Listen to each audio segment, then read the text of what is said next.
ಎಲ್ಲರಿಗೂ ನಮಸ್ಕಾರ. ಪರಿಮಳ ಕಿಚನ್ಗೆ ಸ್ವಾಗತ. ನಾನು ನಿಮ್ಮ ಪರಿಮಳ.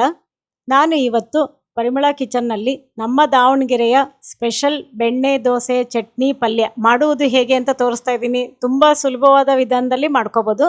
ನಿಮಗೂ ಎಲ್ಲರಿಗೂ ಇಷ್ಟ ಆಗುತ್ತೆ. ಹಾಗಾದರೆ ಬನ್ನಿ ಹೆಂಗೆ ಮಾಡುವುದು ಮತ್ತು ಬೇಕಾಗೋ ಪದಾರ್ಥಗಳು ನೋಡ್ಕೊಳ್ಳೋಣ.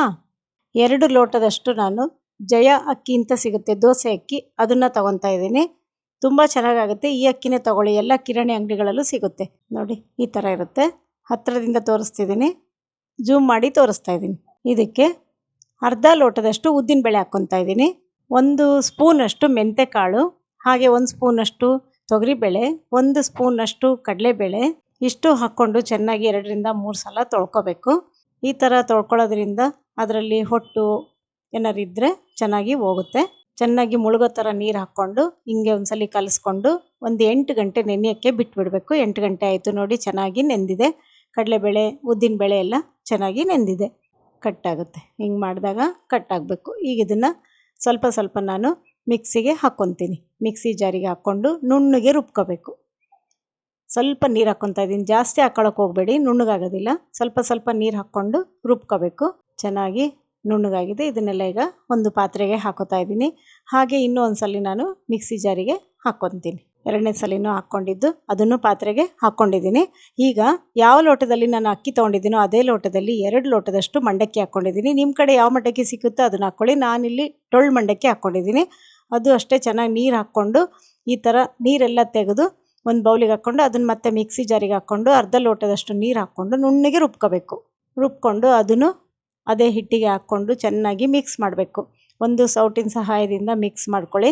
ಆದಮೇಲೆ ಒಂದು ಇಡೀ ರಾತ್ರಿ ಇದನ್ನು ಹಂಗೆ ಮುಚ್ಚಿ ಇಟ್ಬಿಡಬೇಕು. ಚೆನ್ನಾಗಿ ಹುದುಗ್ ಬರಬೇಕಲ್ವ, ಹುದುಗ್ ಬಂದ್ರೇ ದೋಸೆ ಚೆನ್ನಾಗಾಗೋದು. ಈಗ ರಾತ್ರಿ ರುಬ್ಬಿದ್ದೀನಿ, ಬೆಳಗ್ಗೆ ತೆಗಿತಾ ಇದ್ದೀನಿ. ನೋಡಿ ಅರ್ಧಕ್ಕಿತ್ತು ಹಿಟ್ಟು, ಈಗ ಫುಲ್ಲು ಪಾತ್ರೆ ಆಗಿದೆ. ಅಷ್ಟು ಚೆನ್ನಾಗಿ ಹುದುಗ್ ಬಂದಿದೆ. ಹಿಟ್ಟು ಹಗೂರಾಗಿದೆ. ಇದೇ ಥರನೇ ಆಗಬೇಕು, ಇದೇ ಕನ್ಸಿಸ್ಟೆನ್ಸಿಲಿ ಇರಬೇಕು.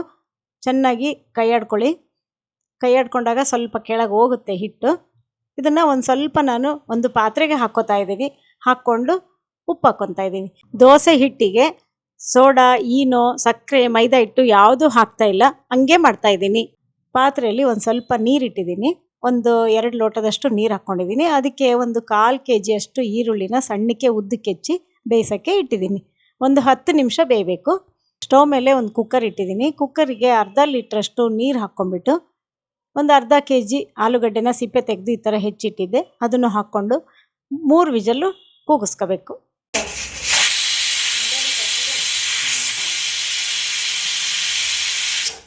ಅಷ್ಟರೊಳಗೆ ಚಟ್ನಿ ಮಾಡೋದು ನೋಡ್ಕೊಳ್ಳೋಣ.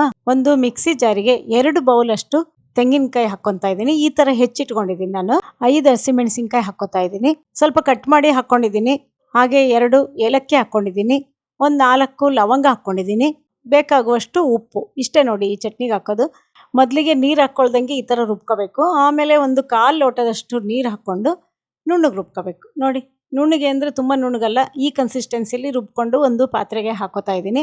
ಇದಕ್ಕೆ ಒಗ್ಗರಣೆ ಆಗಲಿ, ಹುಣಸೆಹಣ್ಣಾಗಲಿ, ಕೊತ್ತಂಬರಿ ಸೊಪ್ಪಾಗಲಿ ಏನೂ ಹಾಕೋದು ಬೇಡ. ಇಷ್ಟೇ ನೋಡಿ, ಇಷ್ಟೇ ಪದಾರ್ಥ ಹಾಕ್ಕೋಬೇಕು. ಈಗ ಘಮ ಘಮ ಅನ್ನೋ ಚಟ್ನಿ ರೆಡಿ ಆಯಿತು. ಈಗ ಈರುಳ್ಳಿ ಬೆಂದಿದೆಯಾ ಅಂತ ನೋಡ್ಕೊಳ್ಳೋಣ.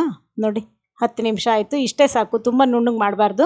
ಒಂದು ಸ್ವಲ್ಪ ತಿನ್ನಬೇಕಾದ್ರೆ ಕ್ರಿಸ್ಪಿ ಬರಬೇಕು, ಆವಾಗ ರುಚಿ ತುಂಬ ಚೆನ್ನಾಗಿರುತ್ತೆ. ಇದನ್ನೆಲ್ಲ ನೀರು ಸೋಸ್ಕೊಂಡ್ಬಿಟ್ಟು ಈರುಳ್ಳಿ ಮಾತ್ರ ಎತ್ತಿಟ್ಕೊಳ್ಳೋಣ. ಕುಕ್ಕರು ಕೂಲಾಗಿದೆ, ಆಲೂಗಡ್ಡೆನೂ ಚೆನ್ನಾಗಿ ಬೆಂದಿದೆ. ಒಂದು ಸ್ವಲ್ಪ ತಣ್ಣಗೆ ಹಾಕಿಬಿಟ್ಟು ಒಂದು ಪಾತ್ರೆಗೆ, ತಟ್ಟೆಗೆ ಹಾಕ್ಕೊಂಬಿಟ್ಟು ಚೆನ್ನಾಗಿ ಸ್ಮ್ಯಾಶ್ ಮಾಡಬೇಕು. ನುಣ್ಣಗಿರಬೇಕು, ಓಳ್ ಸಿಗಬಾರ್ದು ಬಾಯಿಗೆ. ಪೇಸ್ಟ್ ಥರ ಮಾಡ್ಕೊಳ್ಳಿ. ತೋರಿಸ್ತಿದ್ದೀನಿ ನೋಡಿ. ಈ ಥರ ಆದಮೇಲೆ ಈ ಥರ ಚೆನ್ನಾಗಿ ಮೆತ್ತಗೆ ಮಾಡಿದ ಮೇಲೆ ಬೆಂದಿರೋ ಈರುಳ್ಳಿ ಹಾಕ್ಕೋಬೇಕು. ಹಾಗೆ ಸ್ವಲ್ಪ ಉಪ್ಪು ಹಾಕ್ಕೋಬೇಕು. ಚೆನ್ನಾಗಿ ಕಲಿಸ್ಕೊಳ್ಳಿ. ಈರುಳ್ಳಿ ಆಲೂಗಡ್ಡೆ ಎಲ್ಲ ಚೆನ್ನಾಗಿ ಬೆರಿಬೇಕು. ಆಲೂಗಡ್ಡೆ, ಈರುಳ್ಳಿ, ಉಪ್ಪು ಹಾಕ್ಕೊಂಡು ಬೆರೆಯೋ ಥರ ಕಲಿಸ್ಕೊಳ್ಳಿ. ಹಿಂಗೆ ಕೈಯಲ್ಲಿ ಕಲಿಸ್ಕೊಳ್ಳೋದ್ರಿಂದ ರುಚಿ ಚೆನ್ನಾಗಿರುತ್ತೆ. ಸೂಪರಾಗಿರೋ ಆಲೂಗಡ್ಡೆ ಪಲ್ಯ ರೆಡಿ ಆಯಿತು. ಸಿಂಪಲ್ಲು ಮತ್ತು ಟೇಸ್ಟು ತುಂಬ ಚೆನ್ನಾಗಿರುತ್ತೆ. ಈಗ ಸ್ಟವ್ ಮೇಲೆ ಹೆಂಚಿಟ್ಟಿದ್ದೀನಿ. ಹೆಂಚಿಗೆ ನೋಡಿ ದೋಸೆ ಹಾಕ್ಕೋತಾ ಇದ್ದೀನಿ. ಮಧ್ಯಕ್ಕೆ ಹಿಂಗೆ ಹಿಟ್ಟು ಹಾಕ್ಕೊಂಬಿಟ್ಟು, ತುಂಬ ಅಳ್ಳಬಾರ್ದು, ಜಸ್ಟ್ ಹಿಂಗೆ ಅಂದ್ಬಿಟ್ಟು ಕೈ ಬಿಟ್ಬಿಡಿ, ಸಾಕು. ಇಷ್ಟೇ ಸಾಕು. ಫ್ಲೇಮ್ ಮಾತ್ರ ಹೈಗಿರಬೇಕು. ಜಾಸ್ತಿ ಫ್ಲೇಮ್ ಇಟ್ಕೊಂಡು ಈ ಥರ ಮಾಡ್ಕೊಳ್ಳಿ. ಮಧ್ಯಕ್ಕೆ ನಿಮಗೆ ಬೆಣ್ಣೆ ಎಷ್ಟು ಬೇಕೋ ಅಷ್ಟು ಹಾಕ್ಕೊಳ್ಳಿ. ಸ್ವಲ್ಪ ಜಾಸ್ತಿ ಇದ್ರೇ ಚೆನ್ನಾಗಿ, ಕಲರು ತುಂಬ ಚೆನ್ನಾಗಿ ಬರುತ್ತೆ.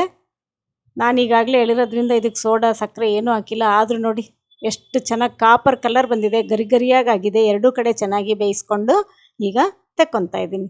ನೋಡ್ಕೊಂಡ್ರಲ್ವಾ, ಸೂಪರಾಗಿರೋ ಬೆಣ್ಣೆ ದೋಸೆ, ಪಲ್ಯ ಮತ್ತು ಚಟ್ನಿ ಮೂರೂ ಮಾಡೋದು ತೋರಿಸ್ಕೊಟ್ಟಿದ್ದೀನಿ. ಇದನ್ನು ಬಾಳೆ ಎಲೆಯಲ್ಲೇ ನೀವು ಸರ್ವ್ ಮಾಡಿದರೆ ತುಂಬ ಚೆನ್ನಾಗಿರುತ್ತೆ. ರುಚಿ ಅಂತೂ ನೀವು ಹೋಟ್ಲಲ್ಲೇ ಕೂತ್ಕೊಂಡು ತಿಂತಿದ್ದೀರೇನೋ ಅನ್ನೋಷ್ಟು ರುಚಿ ಇರುತ್ತೆ. ಅದಕ್ಕೆ ಮೇಲೆ ಒಂದು ಸ್ವಲ್ಪ ಬೆಣ್ಣೆ ಹಾಕ್ಕೊಂಡು ತಿಂತಾ ಇದ್ದರೆ ಸ್ವರ್ಗ. ಗರಿ ಗರಿಯಾಗಿ ಎಷ್ಟು ಚೆನ್ನಾಗಿದೆ ಗೊತ್ತಾ. ನೀವು ಹೋಟೆಲಿಗೆ ಹೋಗಿ ತಿನ್ನೋಕ್ಕಿಂತ ಮನೆಯಲ್ಲೇ ಮಾಡ್ಕೊಳ್ಳಿ, ಸಂತೃಪ್ತಿಯಾಗಿ ಮನೇಲಿ ಎಲ್ಲರೂ ತಿನ್ಬೋದು, ಎಲ್ರಿಗೂ ಖುಷಿ ಆಗುತ್ತೆ.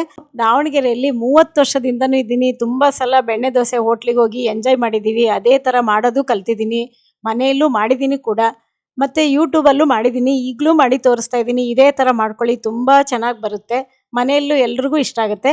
ನಾನು ಮಾಡಿರೋ ಸ್ಪೆಷಲ್ ಬೆಣ್ಣೆ ದೋಸೆ ಮತ್ತು ಪಲ್ಯ ಚಟ್ನಿ, ಸ್ಪೆಷಲ್ ಆಗಿರೋ ಚಟ್ನಿ ನಿಮಗೆಲ್ಲ ಇಷ್ಟ ಆಗಿದ್ದರೆ ಲೈಕ್ ಕೊಡಿ, ಶೇರ್ ಮಾಡಿ, ಹಾಗೂ ಪರಿಮಳ ಕಿಚನ್ ಯೂಟ್ಯೂಬ್ ಚಾನಲ್ನ ಸಬ್ಸ್ಕ್ರೈಬ್ ಮಾಡ್ಕೊಳ್ಳಿ. ಧನ್ಯವಾದಗಳು.